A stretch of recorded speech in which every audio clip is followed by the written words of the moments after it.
This is the 007 Debriefings. I am Intelligence Officer Wiz. And I'm Weapons Specialist Zero. All right, we got that right the first time. I've been messing it up every single time, so I'm actually kind of proud of myself. As you should, you should too, Zero, although you're not the one that was messing up. All right, we're here for the next mission from 007. That's the fourth. It's the fourth one, correct? Yes, the fourth installment. See, Zero, I messed it up no matter what. God damn it. We're here for the fourth mission for 007 Cinematic Adventures, and that is Thunderball. I have no idea what a Thunderball is. Do you? The only thing that I could probably imagine would be maybe the phenomenon ball lightning, but even then, that's kind of a stretch. You might be right. I think I read that because it has something to do with like a nuclear discharge, correct? Kind of like a weird sort of once-in-a-million sort of phenomenon. Just lightning can just sort of show up as a compacted ball, and then it just suddenly blows up, and it has sort of like an EMP-like effect. But again, that's kind of my thought on why the name Thunderball may have been just sort of dreamed up, because it might have been inspired by ball lightning, would be my guess. Okay, so we're going to get started on our review and assessment of Thunderball, but before we do that, I just want to note some changes. There are going to be a couple categories that are combined and are eliminated, so I'm just going to go right at with it right now. In terms of the sex appeal category, I'm eliminating that. Not because I don't think it's an important category, but because we kind of repeat the same things in specific categories, like with the Bond girl and with Bond himself. So we're eliminating that right away. And then I'm combining spycraft and action into a category called spy action, which basically just marries everything together. It seems like some movies have more of one than the other. I think it would be better we just combine the two at that point. So with that, Zero, let's get into our mission objectives. And we're going to start with 007 himself, James Bond, played by Sean Connery. I don't know about you, but there isn't much change to Bond here, except he's a little more humorous. Other than that, the charm, the swagger is still there, but it also seems like Connery's version of Bond is starting to wear a bit thin. They found that little niche there, but there's not more there that they can just keep getting more out of. So it's kind of, I don't know if it's like it's running in place, but it just seems like it's starting to go on the downturn. He has a lot more clever punchlines than this one, so it looks like this is where the trope of just Bond saying something witty after, every sort of little victory he gets became a trope and everything. It looks like this is where it finally found its stride. Overall, I'm with you that I feel that Connery's performance, it's fine. Really much hasn't changed, but I mean, it's not like it has evolved further or anything. And you bring a good point about, it almost seems like Connery's sort of stagnating on the role. The interesting thing is just Connery had initially mentioned that he was going to retire from the role, and then the next movie we'll be seeing, he took a break, and then he came back for just one more movie, and then after that he was kind of out. Right. It's not bad. It's not like a bad performance, but it's just like, okay, we've seen this now 3 times, and there doesn't seem to be much evolution with the character, so it's kind of just stagnating a bit. It's not bad. It's fine, but it's just like, okay, so there's not much more here to mine of this character. I guess the only thing that's interesting is that people are starting to rebuff some of the things that he does. An example is the woman in the beginning where he gets a little too handsy and a little too aggressive, and the girl is like, no. But that's about it, except from the humor, I guess. Yeah, I would say so. Yeah, this is fine. But it's clearly starting to look like Connery is starting to go down hill a little bit as Bond. Moving on, villains. Essentially, Spectre is the main villain of the movie. You get to see number 1, but they obscure him in this movie like they did with From Russia with Love. But I guess the main villain of the film is going to be Emilio Largo, who is number 2, played by Adolfo Celi. He's also okay. I mean, I'm not entirely impressed. He just is not that interesting compared to, let's say, the cunning of Red Grant, or just how deliciously over-the-top and evil Goldfinger was. So this is definitely a very big step down when it comes to villain. Is he a bad villain? I don't think so. But he kind of has that very typical Bond villain feel to him. A slick back hair, the eye patch. I don't know how else to put it, but like he just seems like a placeholder villain. Even though I think he's supposed to be a lot more important than he's actually portrayed. I guess the thing that I would say is he's more cartoonish villainous than he is intimidatingly villainish. It almost kind of seems like, sort of like, almost slapstickish in a way. Mm-hmm. Like, one of the henchmen fails at a task, you see him just throw him into the shark pool, and this is like, oh god, this is almost kind of cartoonish. Yeah. Like, what is he doing with like a shark pool anyway? And the reason that they gave was just like, I do it for preservation reasons. Like, yeah, okay. If you just want to have a shark pool for no apparent reason, just go with that. I don't care. But, like, it is weird. But when you have, like, 2 really good villains in the last 2 movies, like, the 4th one is pretty disappointing. I think he's fine. I don't think he's a bad villain. But, yeah, he's a step down from Goldfinger and Red, is my opinion is. I even think he's a step down from Oddjob. I thought Oddjob was cool, but he wasn't that big of a villain. But I think Oddjob is actually more interesting than Largo is. It's kind of funny that Blofeld, otherwise known as Number 1, gets a little bit more screen time, even if his face is Spoilers! Spoilers! What are you doing? No! Mostly I make the mention because the portrayal of Number 1 is really, really sort of ham-fisted with just the supervillain stroking a cat sort of trope, because every single time Number 1 shows up, you always see him just kind of stroking and petting his cat, just like, especially if it's like just a boring meeting, or if he's about to like just dress down and kill one of the head officers for betraying him. It'll be like you disappoint me, and then you just see this shot of him just kind of petting his cat in his lap, and it's just like, now we're really getting hammy with the only supervillains have cats because that's what supervillains do. Can I ask you a question? Does that portrayal seem goofy now because of Austin Powers? A little bit, in my mind. Okay. I was thinking about that, because I actually agree with you. I think the whole stroking the cat, and like, you disappoint me, Number 11. And that is kind of silly, but I keep thinking that I probably think this is silly because of Austin Powers. Because Austin Powers lampooned it so well. I do agree with you. Like, the portrayal of Number 1, who is Blofeld, is also kind of strange. I also find the whole business meeting, like a minutes meeting regarding crime, to be absolutely hilarious at times. Because I'm like, look at this. Okay, let's see. We have operations. Can we have the operations for our sector when it involves with money laundering? Number 11? Number 11, do you have that? Come on, let's get the meeting minutes ready. I'm like, what the fuck? Really?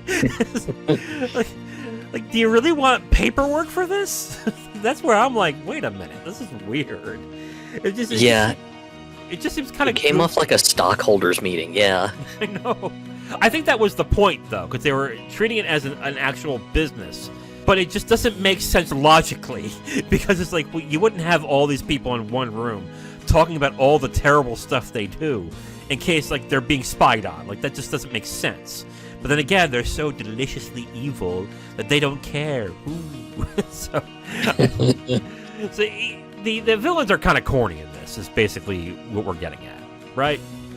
Yeah, I definitely felt so. I mean, Number 1 with the whole supervillain petting a cat in his lap. I mean, that trope is played into so hard in this movie. And then, of course, you've also got Largo, just who's sort of cartoonish in his caricature, with like when the one henchman fails him, and he's just like, off to the shark tank you go. And it's just like, really? We're going into like just the absurd? This is a little bit wacky. Yeah. I actually agree. And people like Bond movies like this, and that's cool. But like, after seeing the last 3 that weren't as wacky and as outlandish, maybe with the exception of Goldfinger turning a woman to gold, this is not the type of Bond I enjoy, usually. So, yeah. I do want to point out one villain, and I didn't know whether to put her into villain or Bond girl, and that is Fiona Velpe, who is played by Luciana Paluzzi. I like this character. I do. And the reason why is because not only is it she a conquest for Bond, but she's also portrayed as, I don't know about either psychotic or just cunning. And she's also pretty aggressive herself, to the point where, like, Bond is like, girl, what the hell are you doing? It's like, what is your deal? But, like, I like this character quite a bit, but she's not in it that much. And it kept making me think, like, man, wouldn't it be cool to have a Bond girl who is much more of an aggressor against Bond, or is trying to compete against Bond? I think that would be pretty cool. Like, just like a Pussy Galore from Goldfinger. I think the one scene that I thought was a bit kind of comical was when Bond's trying to make his escape, and coincidentally Fiona just happens to zip by close to where he is with trying to make an escape, and she's like, yeah, get in and buckle up. I mean it. And Bond's just kind of like, why did you weirdly emphasize that? That's so weird. Mm-hmm. And then, of course, she's talking about, yeah, you know, these roads, they're kind of crazy. And she's just speeding up further and further in the car. And Bond's just kind of like eyeing the speedometer going, what in the world is your problem? Why are you going faster? And then just she ends up kind of teasing him, going, this is how I drive. What's the problem? And then just Bond's just kind of, he's got this look of, God, I am so screwed, aren't I? She's going to crash into something intentionally, and I'm just going to be completely fucked, or she's just zipping off to drop me off at the Spectre operating zone, and boom, I'm going to end up captured. Just, he's got this fear, and then boom, they just stop at the hotel. I was just like, wow, geez, she really just got him going. Oh my god. Yeah. And I also like when they eventually have sex, and she's starting to do things that make Bond uncomfortable. And I was like, wow, that's a different dynamic that I thought I wouldn't see. I know GoldenEye has a female character who is a villain who does, I think, similar things. It's been a while since I've seen GoldenEye, though. But I know that happens too in that movie, but I don't recall that being another woman who does that in these movies. I might be wrong. I've only seen up to, like, Man with a Golden Gun, and then went right to Brosnan after that. But it should be interesting if they do that again in these movies. But I think of the female characters and of the villains, I like Fiona the best. We'll probably get into the Bond gal later on, though. Well, why don't we just do it right now, since it's the next category? Oh, yeah. True enough. Yeah, let's do it. So, the next one is Claudine Alger playing Domino. Mm-hmm. And Domino is written as Largo's mistress. And that's just sort of like where she's placed in the movie. I think she was okay. Things really didn't change until towards the end with Domino, but her dynamic wasn't very, very well written on how she changes. It's just kind of she's hyper loyal to Largo, and then all of a sudden, just as you had lovingly quoted it in the last movie, Bond's magic penis changes her mind, and then all of a sudden it's just, oh man, this is completely fucked. I am being screwed over by Largo. She then discovers that things ended up just going completely south for her brother and everything. And she was just like, now I know my motivation, revenge. And it's just like, wow, not a very good way to show her dynamic change from being hyper loyal to Largo to, nope, Largo's gotta die. Yeah, and it didn't fit the character that well either when it came to that point either. The problem I had with Dominique, or Domino as she's called in this movie, she seemed a little too innocent to be involved in what Largo is doing. I know she's meant to be the mistress, but she also seemed kind of clueless to a certain extent. I think she was too well designed to be a damsel in distress in this movie, because you knew throughout the entire film at this point that she was going to be a character that Bond will have to save at some point. Which, to be fair, you could say about Tanya in From Russia with Love, but Tanya also had her own plotline where she was thinking she was being the aggressor or doing something for her country. Whereas it just seems like Domino is kind of clueless, which I kind of don't like in this character. She's like a decent foil for Bond because basically she's romantically interesting because Bond plays a protective role on this character. But, like, there's not much to the character, I think. I still think, like, Galore or Tanya is a better character. As is the joke that I keep saying in these debriefings, she's better than Honey Rider, but that isn't saying much. I think she's likable as a side character, but that's kind of a disappointment, though, since it seems like Galore and Tanya made themselves into distinct characters on their own. But this one is just like, she needs Bond. She needs to be around Bond for it to work, and that's kind of a step down, I think. All right, so we'll move on to the next category, which is spy action. So we're just combining the spycraft and the action in this one. This also seemed kind of disappointing. Let's go with the good stuff first. I think some of the shootouts are fun, and the hand-to-hand combat's okay, even though I think they over-choreographed like they did with Dark to Know. I would say that is the positives I have on this movie. Kind of standard. Some of the fights are, like you said, they just seem a little bit stilted or over-choreographed. Yeah. So it's just like, guys, you've moved one step forward and one step back all in the same stroke. Yeah, is that weird? So, like, I remember watching GoldenEye and From Russia with Love, and they improved that. And that's just back to where it was with Dr. No. I was like, why? Why is this? Yeah, it's absolutely confusing. That's just kind of where I am. The gadgets are not too crazy in this one. I think the one thing that is definitely a bit of a step backwards is, once again, the vehicle stuff. Oh my god. In particular, the boats. Oh my god, dude. We have to pretty much state this right off the bat. Yes, we understand this is from the 60s, and this is the tech they had to do this. However, why are the scenes in the background at a much faster speed than the actual action? Did you notice that? I thought that was weird. Yep. What was going on? Like, you know what it reminded me of? It reminded me of, like, the Mode 7 Super NES games, when they would do the background, the foreground moving at the same time, and how fast they move. That's where I was like, why does this remind me of, like Pilot Wings, for God's sakes?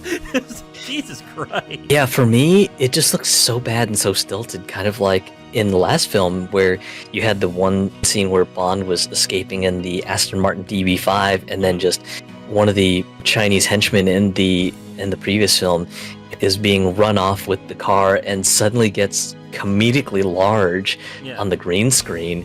And that's just how bad the boat scenes were. It's just like, okay, you've got this boat that's out of control. The actors are kind of trying to move like, you know, this is a boat out of control, but they're moving way slower than what the green screen's got. This is the most disjointed and sloppy thing on the planet.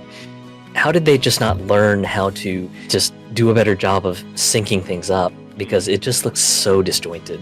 Again, people will say, like, this is from the 60s, it's just the way it was back then, which is fine. But on the other hand, it does look really weird when you're watching going, what is this? It's like, it's funny to watch. I agree with you. When I saw that, I was like, what in the hell? But, like, other than that, I mean, the action that has been in these movies before aren't that bad. Like I said, the hand-to-hand combat stuff's not bad. I think the few gun scenes are not bad either. But because these are part of the times, the vehicle stuff is a little weird, but they're not terrible. I will give it that. My biggest negative, however, are the underwater scenes, and this film is filled to the brim with them. Man, are these scenes boring. The underwater sequences, the action, just seems off. I guess it's because they're underwater. I guess I just treat underwater sequences like I do with video games too, where if there are sequences underwater, they usually suck. And I just don't like the action sequences. I think the biggest one is the final scene, where you have an army of people going against another army of people, one in orange, one in black, and they're shooting harpoon guns, but you don't see any ammunition on them to see them reload. So it's kind of like, and then they fight each other underwater, and the scenes last too long as well. Like, I literally was sitting there going, whoa, this has gone on for a while. This is getting kind of boring. Some of them, I get it, when Bond's trying to determine, you know, just how they're moving supplies and stuff, and he's kind of exploring and trying to get the underside of the boat captured and stuff like that. I was just like, okay, that's fine. I get it. Much like you mentioned, the final fight scene where you've got the U.S. Coast Guard versus Largo's men and everything, that fight scene just felt like it just went on and on and on. Much like you also mentioned, it's just so goofy when, you've got both the Coast Guard and Largo's men using spear guns to shoot each other. You don't see them reload. You don't see them, just pulling out another harpoon and just kind of loading it in. It's just kind of boom, one guy shoots, gets a guy, and then all of a sudden, a quick cut to maybe one of Largo's men, and then boom, suddenly they get shot by like some of the Coast Guard. Cuts back to a shot of the Coast Guard. Suddenly their harpoon guns have like a harpoon already locked in them and they're ready to go again. It's just like, this is almost kind of like video game logic. It's kind of goofy. And you know what? That might be what people like about these Bond movies sometimes, is that they are a little goofy and unrealistic. After the last two, and I have to mention that Goldfinger turned a woman into gold. So I have to mention that while I'm saying this. They weren't as goofy. I guess they kind of went into this direction in this. And some like this. I'm not entirely a fan of this. But I will give two pieces of credit for this move. One, it makes Spectre into something much more intimidating than they have in the past. They make themselves look like they are a legit rival to Bond. And on top of that, the music in the fight sequences are actually very good. The score itself. I think they did a great job integrating the music with the action going on as well. So I will give those things credit. But yeah, I don't like the action so much in this movie. Not really. Just the underwater sequences dragging out for a good while really sort of sapped the enthusiasm I had for the movie. Especially that last fight scene. It's just kind of, you've got the weird video game logic of just, oh my god, these guys can suddenly reload their harpoons. Oh, they've got a boat with 4 harpoons. And after they fire a set of 4 harpoons, a quick camera cut to some of the Coast Guard guys getting hit with the harpoons. Then quick cut back to Largo's men. My goodness, the boat's got harpoons again. And this is a little too goofy. I can only suspend my logic for so much, but that's a little far. Action's a step down on this one, I would say. How about you? Yeah, it's a bit of a step down, and I think really it's between both the underwater sequences and then the goofy green screen stuff going on with the boat stuff. Yeah, I still find that funny. Okay, so let's get into our final category, which is the theme song and the opening credits. The theme song's Thunderball, written by John Barry and Don Black, performed by Sir Tom Jones. I didn't know he was a sir. I didn't even know he was British, actually. Well, he's Welsh, I think, right? Oh, goodness, I forget. Yeah, I forgot too. Okay, but anyway, you wanted to know what a Thunderball was, you probably were never going to find out through this song. We'll say that. But honestly, not a bad song. I guess I kind of like Tom Jones. I like his voice, and I like how he sings, so it's fine. It's a fun little song. It's not a big deal. And the opening credits are nice, too. It keeps with the underwater theme of the film. And is pretty visually interesting, I guess. I think this movie gets the opening sequence a little bit closer to what most people would consider sort of the usual design standard for the Bond opening sequences. Just kind of classy, kind of on theme with some of the action and plot points of the movie, and usually with great music. And in this case, you've got Tom Jones singing Thunderball, which is fantastic. So I think the intro is pretty good. But some people may feel differently because it's like, oh, God, Tom Jones, no. So, yeah. All right, Zero, mission accomplished for Thunderball. Yeah, I'd most certainly say so. It's a fine movie. It's not a great Bond movie, but it's not a terrible one either. It's just kind of right square in the middle. I agree. I would give a mission accomplished too. I think it's a fun movie, but it is a sizable step down from Russia with Love and Goldfinger in a number of ways. There's more humor in the movie in that case, but I think the action is kind of disappointing. You might disagree if you like the underwater sequences, but to me, I think that's disappointing. It's fun to kill a few hours, I would say, but it's definitely not something I would put up on the top Bond films. Overall, it's fine. It's a fun movie, but it's just not anywhere near the quality of the last two, is what I would say. So I agree, mission accomplished for Thunderball. Now, if you want my full review on this movie, you can go to my website at IamTheWiz.com. You'll have my full written review right on the site, along with a link to the video that has this review that you just listened to. Thank you for listening to this review. If you want to know what we're reviewing in the next couple of days, you can look on the screen right now to see what's coming up next. If you like what you heard, go ahead and leave a like on this video. If you want to discuss your opinion on the film or the review itself, please leave a comment. And if you want to hear more, subscribe to the channel. Thank you again for listening. I will talk to you next time.